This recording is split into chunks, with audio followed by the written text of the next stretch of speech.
Hello and welcome back to another video. Today we're back with another troubleshooting video and I've got Declan back with me from Region. Hi. Hopefully you've seen the troubleshooting video that I made recently for a PC that doesn't power on or doesn't post. If you haven't, you'll find a link to that video in the description. But what we thought we should do is probably make a few examples. So I've got a faulty PC for Declan. He's got one for me and we'll be doing his one in the next video. And remember, Declan, you asked me if you could have more than one fault on the PC. Yeah. Yeah, well, I took this one a little bit too far. Oops. This PC has 10 faults in it, and Declan's going to try and find them all.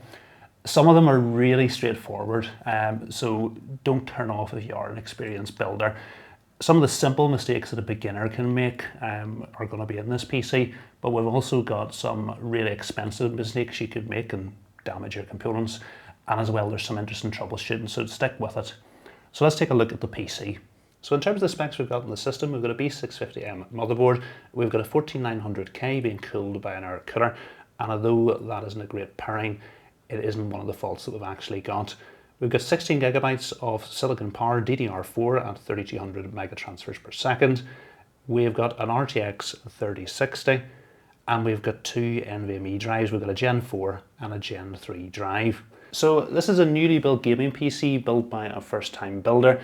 They put everything together, they go ahead and flip the power switch, nothing happens, and there's nothing on the monitor. So Declan is an experienced PC builder and does PC repairs, so I'm sure you've already spotted a number of the easier faults that I've put into this PC. Yeah, the first one straight away would be the RAM at the top here is not in. So you can see there at the top, the clip hasn't actually even closed, so if you're doing a visual inspection, you should pick that up. So I've just noticed as well that the RAM sticks are in the wrong slots.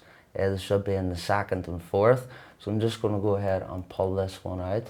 So I think it is good practice if you find something loose, I would just take them all the way out, have a good look at them, inspect the socket, inspect the RAM itself, because there may well have been damage caused by somebody not installing it correctly. Would you expect this to give you the problem you're getting? So we're going for the faults we see as we go, but would you expect this to cause the PC not to power on or not to post?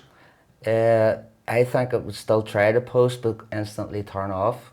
Yeah, so there's potential for it to power on. So it's not the cause or the reason why our PC won't power on, but it's definitely something that's worth checking. So we've got a nice click as the RAM went in there, and they're in the correct slots at the moment. Okay, so that's 2 out of your 10 faults fixed, 8 more defined. What do you want to look at next? I want to try and power it on. We can assume we've tested this cable. This is the one I plug into all my PC builds. We've plugged another PC into here and it does power on without any problems. You've got your power switch powered on there. First I'm noticing it's missing screws. Yeah, when you checked with the guy who built it, he said the screws didn't fit, so he was only able to get one in. Okay, so we can go ahead and unplug the power supply and I'll remove the back panel. Okay, I'm just going to check the power supply modular section to see if all the cables are plugged in correctly, and then plug it in and see if we get any power. Do they all feel good when you pushed on them? Yeah. So did you hear a little buzz as we plugged the power supply in? You could just pick that up, and then we can press the power button again to see if that makes any difference. Nothing. So it's no difference. What about the fan? There's not even a budge in the fan. There's no power going to it at all. Did you see it spin? Oh, it's back to front. Yeah. I didn't spot that. Yeah. So that's not going to be obviously a reason why the PC is not going to work. And when you do look in, you don't always pick these things up. But yeah, the fan's installed back to front. So your fan should always be facing out towards the perforated area where it's going to be getting cool air. This fan's going to be up against the back of this panel here. So it's a solid panel where it is going to overheat. Okay, so that's the way your power supply should be. You got the fan there, so it's going to get fresh air from outside the PC. So you can go ahead and plug your power supply cable back in, put the power on, and we'll flip the power switch, and again, nothing's happening and there's no spinning up of the fan at all. Your power supply isn't switching on at all, so where to next, Declan? Check the connections on the motherboard here and here to see if they're plugged in correctly. Okay. Just apply a wee bit of pressure. That one seems to be in good. The CPU. seems to be in good too. Okay, so those cables look like they're all plugged in well, so where to next? Next we're going to check the power button switch. Yeah, so these normally plug into the header down the bottom right hand side of the motherboard. And you're lucky here, you've got one of the case has all the front panel connectors organised into a single cable, so it is definitely harder to mess this up. What do you think of that? It does look to be that it's in the wrong ports. It should be on these 2 pins. Yeah, you can see there's 2 pins over towards the left hand side of the cable. So it doesn't look like it's sitting nicely on the pins, and if it's obviously plugged into the wrong pins, it's not going to work. So you want to Go ahead and remove that. Yep.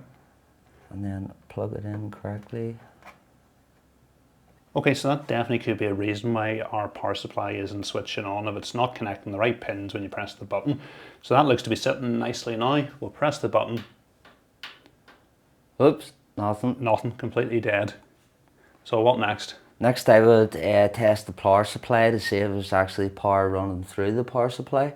So you're fortunate, you're in this industry, so you have a wee power supply tester. So we're just going to need to plug the cables from our power supply into here, and this is going to test the power supply. So I'm just freeing up the cables here. Yeah, and I think this is definitely one of the things you're going to want to do is take all the cables back. It's a good opportunity to see if there's, where everything goes and is there anything missing. So you got all your cables plugged in. So we've got, as you say, EPS, PCIe and 24 pin, and now you just need to power the power supply on then.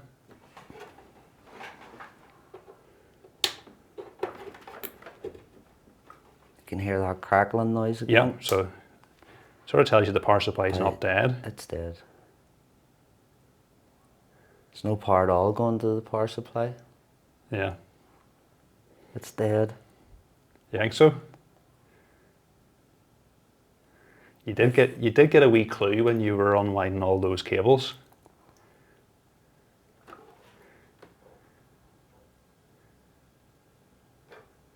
Trace your cables. It's not connected. Yeah, so you can see here on this fully modular power supply, your motherboard 24 pin cable actually comes in 2 parts. So we've got one of them plugged in, and this is where the other one was meant to go. And obviously without it being plugged in, it's going to look like our power supply is completely dead. So we can go ahead and plug that one in. Okay, so you want to test the power supply now with that cable plugged in. Turn the power switch on. There we go. And we have power. Everything seems fine there. So we're happy our power supply now looks like it's working okay. So go ahead and power it off. Yep. You get the cables plugged back in again. Okay, so we've got all of the power supply cables plugged back in again. Do you want to go ahead and flip the power switch? Yeah. So this time, just looking, you've got lights on your motherboard at the side, which we weren't getting before, so that's a great sign. And then we just need to flip the power switch and see what happens. So super, we're getting lights on the CPU cooler, lights on the RAM, and you just need to see, have you solved the problem? You fixed the RAM, and we're just looking to see, do we get a post on the monitor?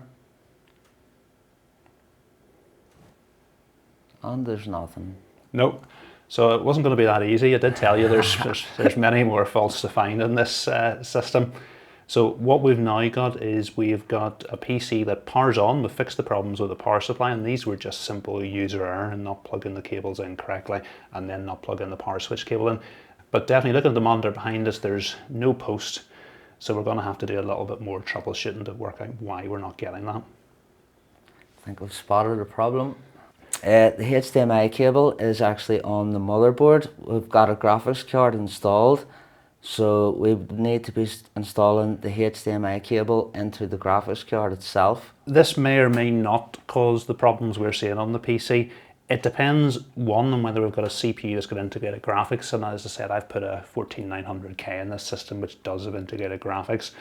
Depends how the motherboard handles that. Some motherboards, when you plug a dedicated graphics card into it, they switch off the integrated graphics. Other motherboards, they'll test, and if they can't find one here, they switch over here and will give a post. So it may or may not have been our problem. We'll find out in a minute. Okay, flip the power switch again. So again, No post on the monitor despite having the HDMI plugged into the graphics card. The graphics card is actually, should be in the top slot. So we'll check if it's first seated properly, and then we'll move it up to the top slot. Okay. So you tend to have the faster PCIe lanes up here, and the PCIe lanes go directly to the CPU rather than via the chipset. So this slot down here is a Gen 3 slot. The slot up here is Gen 4, straight to the CPU, whereas down here it goes via the chipset. So it does make sense to have your graphics card installed in the top slot, although this wouldn't be a reason why we wouldn't get a post from the graphics card.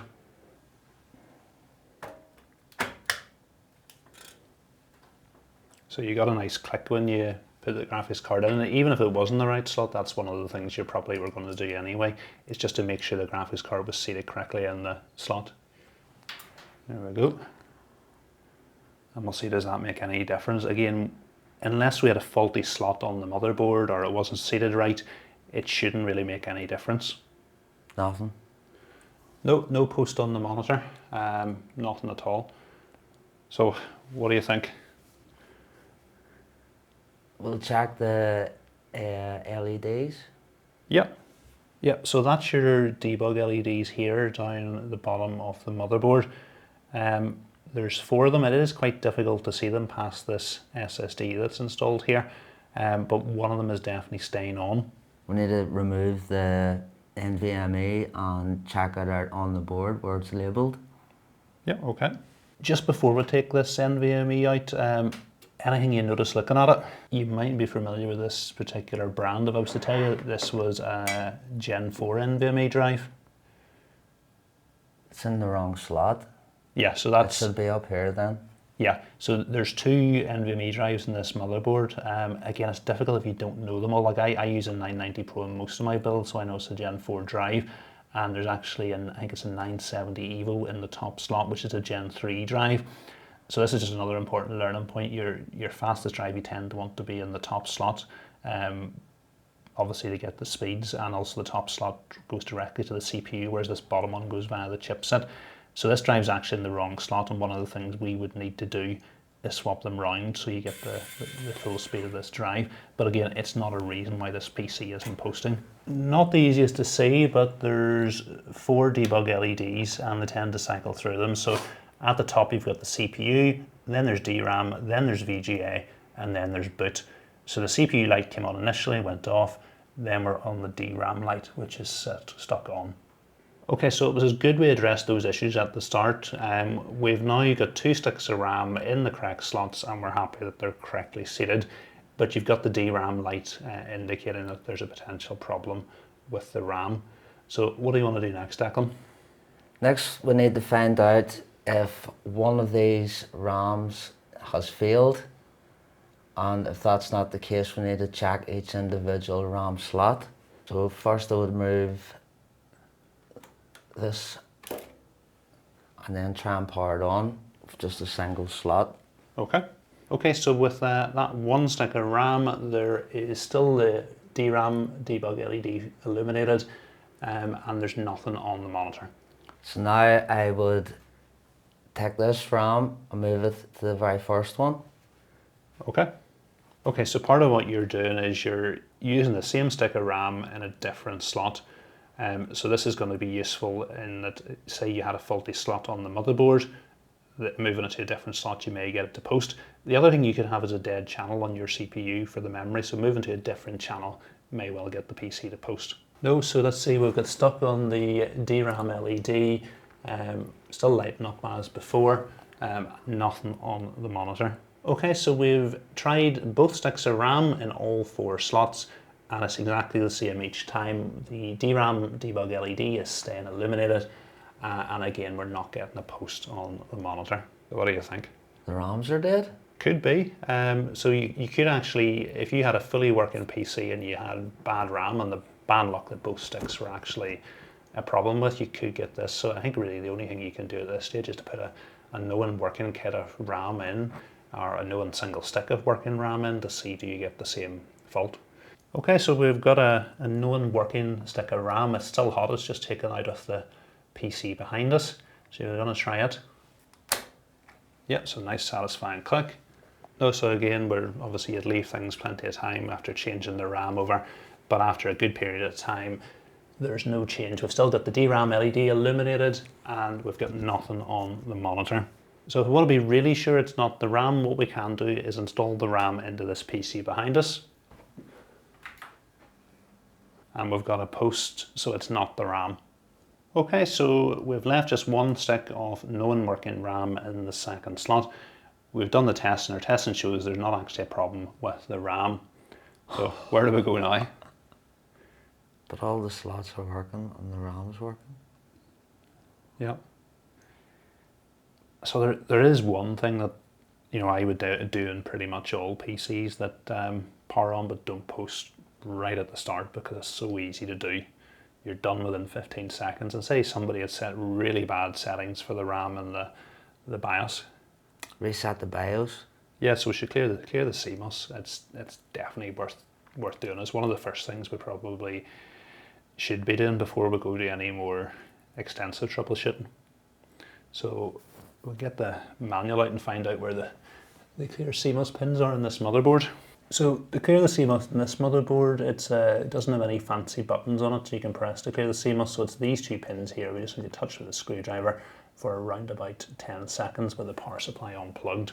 Okay, so that's the CMOS clear. We should be on default BIOS settings and we'll flip the power switch. And again, that hasn't changed anything. We've still got the same debug LED on. There's no post on the monitor. So where do you want to go next, Declan? I'm stuck. You're stuck?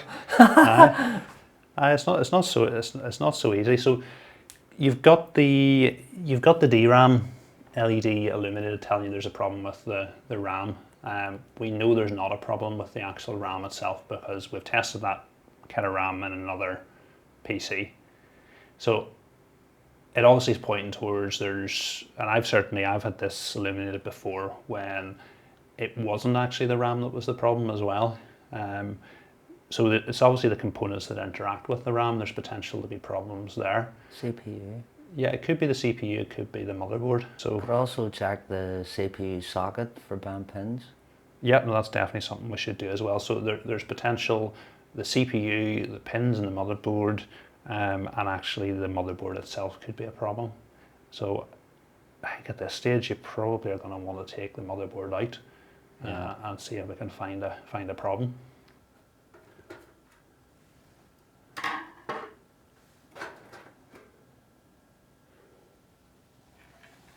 You have 2 faults left in this system. You're looking at one of them. 2 faults? Yeah, 2 left to find. You've got most of them. You've got 8, and there's 2 left. One you're staring at now. And it's the actual case? Something in the case isn't right. And this is the one I was saying, this is an easy enough mistake to make, particularly when you're installing a micro ATX motherboard in an ATX case.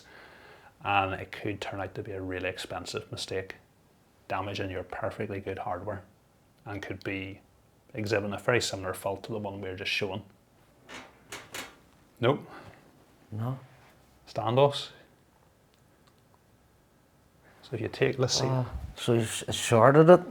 So if we take a wee look there is a standoff in round about here, and you can actually see a wee mark on the motherboard where just has been put in pressure, and that's what's going to happen. If there's a bit of metal on the back of the motherboard, it can actually short the motherboard.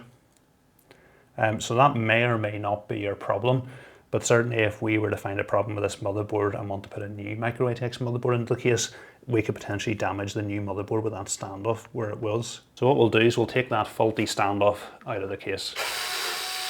So we've removed the motherboard from the case. We're just sitting it on its box. We've got our 24-pin EPS cable, and we've just plugged the HDMI cable into the motherboard because we know the CPU that's in here does have integrated graphics.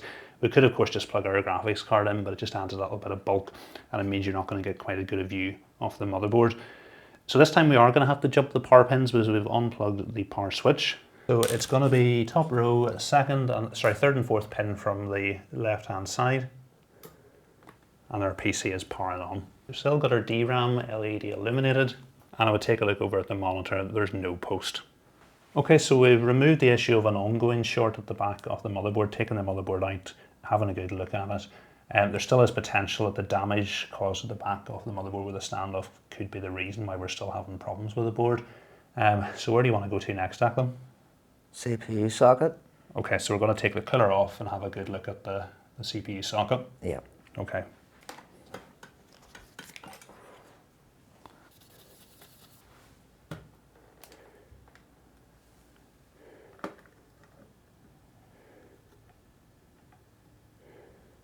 So we'll take a look at the CPU, Declan, anything you see? CPU looks perfect. Yeah, and actually in these more modern motherboards with the pins in the socket, that's where you're more likely to find the problem. Okay, so what about the socket? Yeah, we've got some damage here. I think we have a missing pin here, and there's a pin misaligned up here.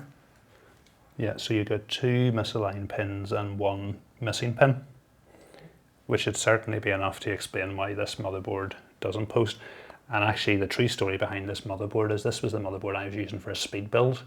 I was able to build a PC in 49 seconds, but it didn't post because I did cause damage to the socket doing that. You're right, up at the top there was actually a pin that was really badly bent. I tried straightening it and the pin actually fell off. And you're right, there is a few other slightly damaged pins. So this is actually the reason our motherboard doesn't work. We've got a faulty motherboard. And I suppose if we hadn't found any damage here, I suppose the only way for us to confirm that this motherboard is actually the faulty component is to put the other components into another motherboard and see do they actually work. Okay, so we've got a new motherboard. We've loaded our same CPU, same RAM into it, and obviously if these components work, it confirms our motherboard was the problem. So there's no ARGB header in this motherboard, that's why our fan not lighting up, but it is spinning. Yeah. And there we go, we've got a post. So this confirms that it was the motherboard, and again, I knew that because I created this PC with all these faults in it. I knew I had a faulty motherboard, but I thought it was a good project to do because it shows that just because you get the DRAM LED illuminated, it might not necessarily be your RAM that there's a problem with. So all we need to do is pop this motherboard into our case. Our current motherboard is dead. We're not going to be able to fix it, but all our other components are good.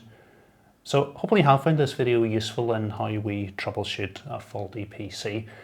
This one was obviously a bit of a strange example because I created so many easy faults.